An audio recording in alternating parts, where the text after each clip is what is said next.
Tema 9, Kayanya Negeriku. Subtema 1, Kekayaan sumber energi di Indonesia, pembelajaran 3. Coba kalian perhatikan ini. Indonesia adalah bangsa yang memiliki banyak sumber energi. Sumber energi mulai dari minyak dan gas bumi sampai yang bukan minyak dan gas bumi. Sumber-sumber energi tersebut tersebar di seluruh pulau-pulau yang ada di Indonesia. Kesemuanya harus dimanfaatkan secara bijak dan kesejahteraan penduduknya. Di sini ada sumber energi yang tidak dapat diperbarui. Sumber energi yang tidak dapat diperbarui merupakan sumber energi yang akan habis.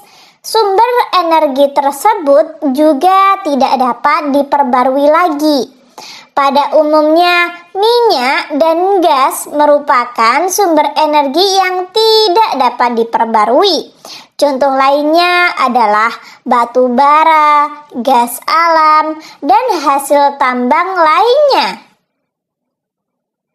Minyak bumi dan batu bara merupakan sumber energi yang berasal dari tumbuhan dan makhluk hidup yang terpendam selama jutaan tahun. Minyak bumi dan batu bara akan habis jika digunakan secara terus-menerus. Dibutuhkan waktu berjuta-juta tahun agar minyak bumi dan gas tersedia kembali. Sumber energi yang dapat diperbarui.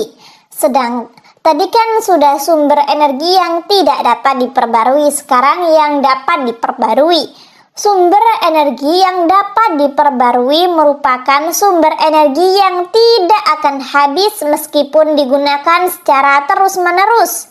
Sumber energi ini dapat memperbarui diri. Ada pula sumber energi yang bisa diusahakan atau dibuat oleh manusia. Meskipun demikian, kita tetap harus bijak dan hemat dalam menggunakannya. Contoh sumber energi ini adalah air, matahari, hewan, dan tumbuhan. Nah, di sini matahari merupakan sumber energi terbesar bagi bumi. Energi matahari tidak akan pernah habis digunakan. Energi matahari bermanfaat bagi seluruh alam, terutama makhluk hidup. Kegiatan ini akan memudahkanmu memahami manfaat energi matahari bagi kehidupan manusia. Buatlah peta konsepnya dengan mengisi kolom-kolom berikut. Dapat kalian lihat di sini, manfaat matahari itu sangat besar sekali teman-teman. Bagi manusia, entah bagi hewan, entah bagi alam maupun bagi tumbuhan. Kita akan mengupas satu persatu. Apa sih manfaat matahari bagi manusia? Apa saja sih manfaat matahari bagi hewan? Yuk, mari kita bahas bersama-sama. Yang pertama, saya akan bahas sebelah sini terlebih dahulu ya teman-teman. Bagi manusia terlebih dahulu. Nah, sebelah sini, pojok kiri atas ya. Saya akan bahas itu terlebih dahulu. Di sini bagi manusia, saya akan memperbesar tulisannya. Nah, seperti ini. Ada 5 kotak ya teman-teman, 5 kolom. Nah, matahari itu mempunyai manfaat bagi manusia. Apa saja? Yang pertama, mengeringkan pakaian, sumber energi, listrik tenaga surya, vitamin D untuk tubuh, dan membantu petani. Membantu dalam proses penanaman padi atau penanaman yang lainnya. Lalu sekarang bagi hewan, saya akan memperbesar tulisannya seperti ini. Apa sih manfaat matahari bagi hewan?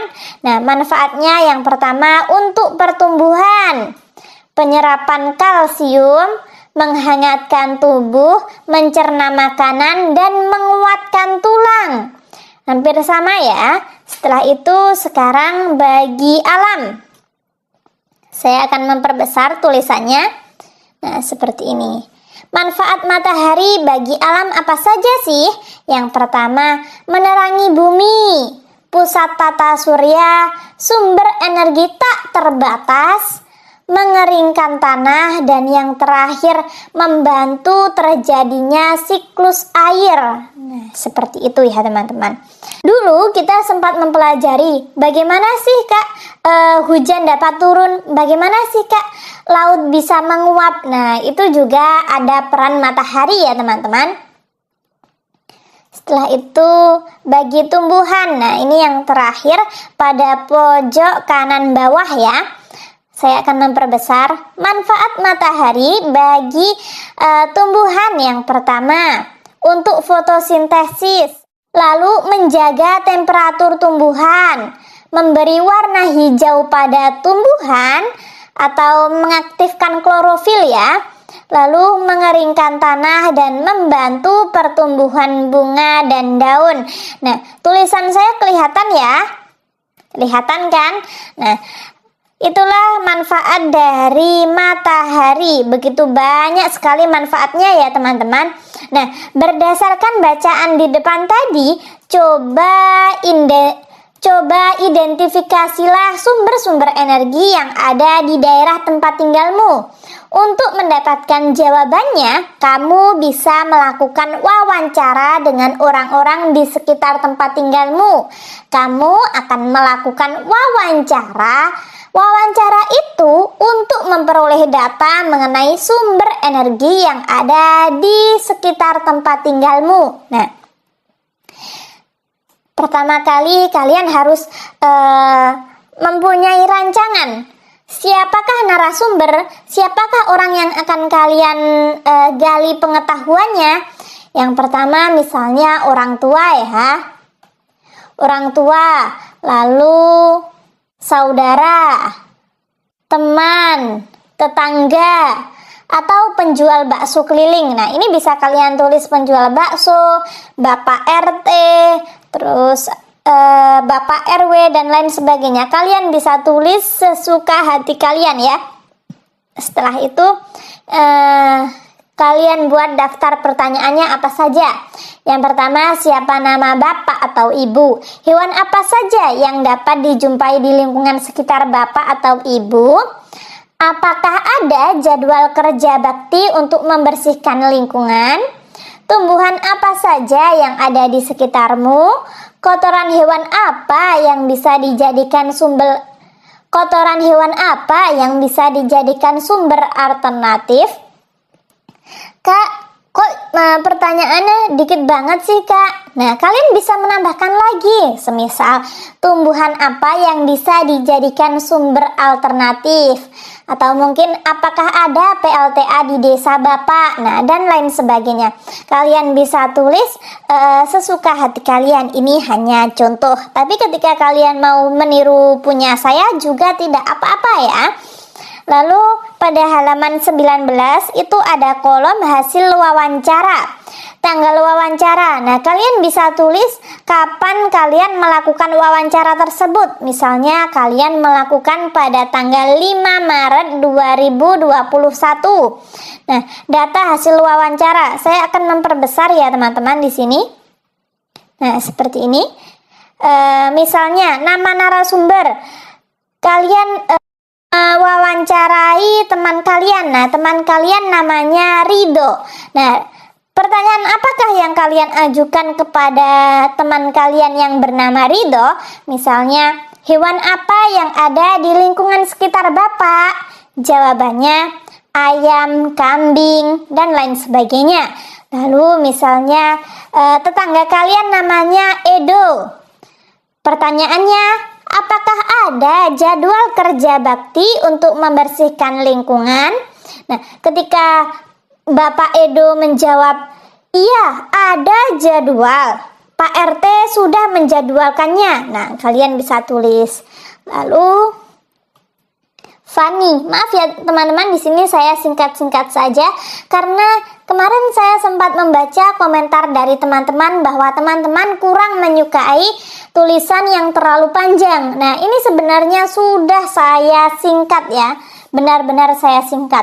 Lalu misalnya kalian mempunyai tetangga yang namanya Fani.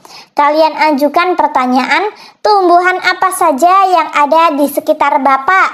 Pak Fani menjawab, di sekitar saya ada mangga dan pisang. Lalu misalnya orang tua kalian namanya Eko. Eko, pertanyaannya, kotoran hewan apa yang bisa dijadikan sumber alternatif? Pak Eko menjawab, kotoran sapi. Lalu Wafik, kalian ajukan pertanyaan, tumbuhan apa yang bisa dijadikan sumber alternatif? Bu Wafik menjawab, buah kedondong. Lalu narasumber misalnya Ainun, namanya Ainun. Pertanyaan yang kalian ajukan, apakah ada PLTA di desa Bapak? Maaf ya, ini keliru. Apakah ada PLTA di desa Ibu? Ibu ya. Jawabannya tidak ada. Lalu Olin, pertanyaannya, tumbuhan apa saja yang ada di sekitarmu? Pohon singkong dan jambu. Lalu ada Dika, pertanyaan yang kalian ajukan, hewan apa yang ada di lingkungan sekitar Bapak? Jawabannya sapi, kuda. Hendra, pertanyaannya, hewan apa yang ada di lingkungan sekitar Bapak? Bapak Hendra menjawab, di lingkungan saya ada burung dan kelinci. Lalu nama narasumbernya Karis, pertanyaan yang kalian ajukan, hewan apa yang ada di lingkungan sekitar Bapak? Bapak Karis menjawab, kerbau. Nah, seperti itulah contohnya ya. Di sini saya hanya memberi contoh. Ini kalian sesuaikan dengan nama narasumber ya. Nama teman-teman kalian, nama tetangga kalian, nama orang tua kalian sesuaikan sendiri. Setelah itu halaman 19 yang bawah, ayo renungkan apa yang kamu pelajari hari ini. Hari ini kita telah mempelajari manfaat energi matahari dan mewawancarai narasumber. Apa yang dapat kamu ambil melalui pembelajaran hari ini? Nah, melalui pembelajaran hari ini saya dapat mengetahui manfaat energi matahari dan bisa berkomunikasi langsung dengan narasumber. Keterampilan apa saja yang kamu kuasai melalui pembelajaran hari ini? Melalui pembelajaran hari ini, saya dapat komunikasi langsung dengan narasumber dan mencatat hasilnya.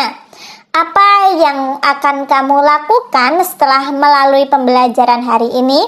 Setelah melalui pembelajaran hari ini, saya akan menjaga lingkungan dan terus berusaha untuk belajar tentang pengetahuan yang bermanfaat. Nah, sekali lagi ini hanya contoh ya teman-teman. Ketika teman-teman mempunyai ide lain, mempunyai pemikiran lain juga tidak apa-apa. Silahkan kalian tuangkan pada buku tematik kalian masing-masing.